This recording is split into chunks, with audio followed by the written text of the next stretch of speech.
This is the right video for you if you are an individual living in Canada looking for year-end income tax tip to reduce your 2014 personal taxes. Tax planning should be considered all year round, not just at year-end or when you file tax return. Nevertheless, there are still many time-sensitive issues that you need to address before January 1st and early 2015 to reduce your personal taxes for 2014. Due to time constraint, I'm going to talk about only these 8 income tax tips that most Canadian individuals will find them useful. If you are a professional, self-employed, or you own a business, you should watch my other 3 videos in which you will find 12 income tax tips to help you to reduce your taxes for your business income. Let's get started. Tip number 1. Maximize your contribution to RRSPs, RESPs, and TFSA. There are many videos on these registered plans if you need guidance on which registered plans to contribute.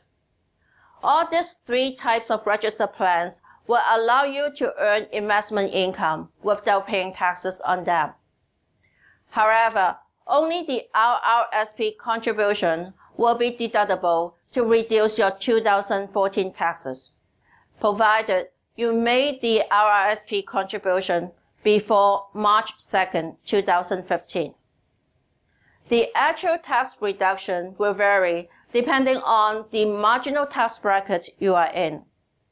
For example, if you live in Ontario with employment income ranging from approximately $56,000 to $88,000, an RRSP contribution of $10,000 would reduce your 2014 taxes by approximately $3,100. Tip number 2. RRSP retirement planning. If you turn 71 and must wind up your RRSP in 2014, you will have time only until December 31st, 2014 to make a contribution to your RRSP for 2014. Making a final contribution can result in an actual tax saving, not just a tax deferral, if the future withdrawals will be taxed at a lower tax rate. Tip number 3. Tax loss selling. If you own investments with accrued losses and had realized capital gains during 2014 or in any of the prior 3 years, consider selling the investment before year-end to realize the loss for applying against the realized capital gains. All the last-minute trade should be complete on or before December 24, with your broker's confirmation of the settlement date. For this idea to work, it is critical not to repurchase the same or similar investment within 30 days before or after the sale. Otherwise, the superficial loss rules will apply to deny the loss, and the denied loss will be added to the cost base of the repurchased investment. The superficial loss rules also apply if you triggered the loss by selling the investment to an affiliate person.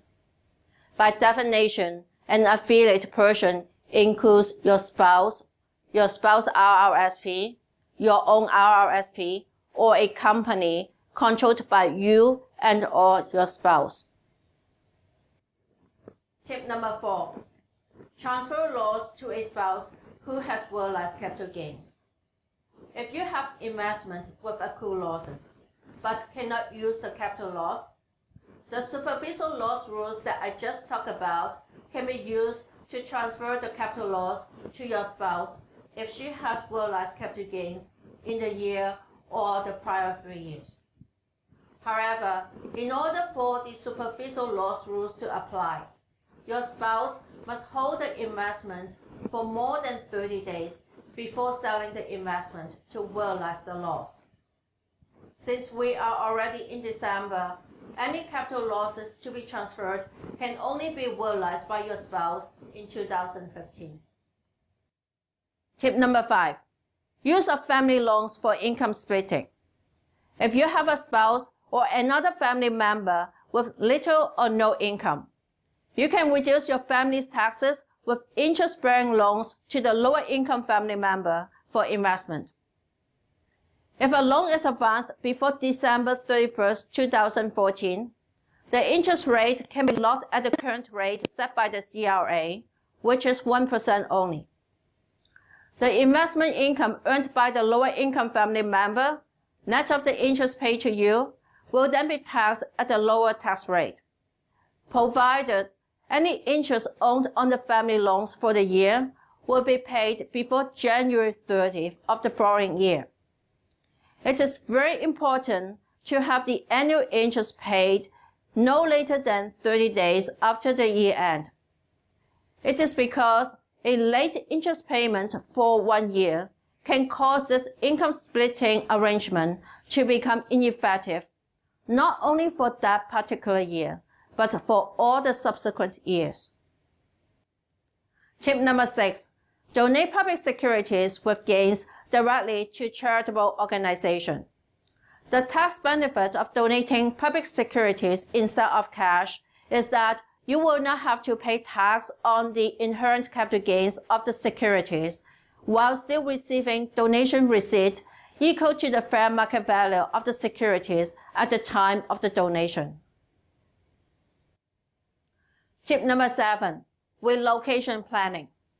If you are moving to another province around year-end, you should bear in mind that your province of residence on December 31st, 2014 will generally be the province to which you pay your 2014 provincial taxes. If you are moving to a lower tax province, you may want to move there before December 31st. On the other hand, you may want to defer your move until the new year if you are moving to a higher tax province. Tip number 8. Child Fitness Tax Credit. In October 2014, the federal government announced that the Child Fitness Tax Credit be doubled to $1,000 starting for the 2014 taxation year. You may want to enroll your children in eligible fitness activities and make the payment before year-end to maximize your 2014 tax credit. Thank you for watching. I am Claudia Koo, your trusted tax accountant. I hope you find the information helpful. Share the video with your friends and family if you think they can use the information. Let me know if you have any questions or comments in the comment box below. And don't forget to subscribe my channel to watch my upcoming videos and click on the link to my website to receive our free email service of tax tips. See you in the next video.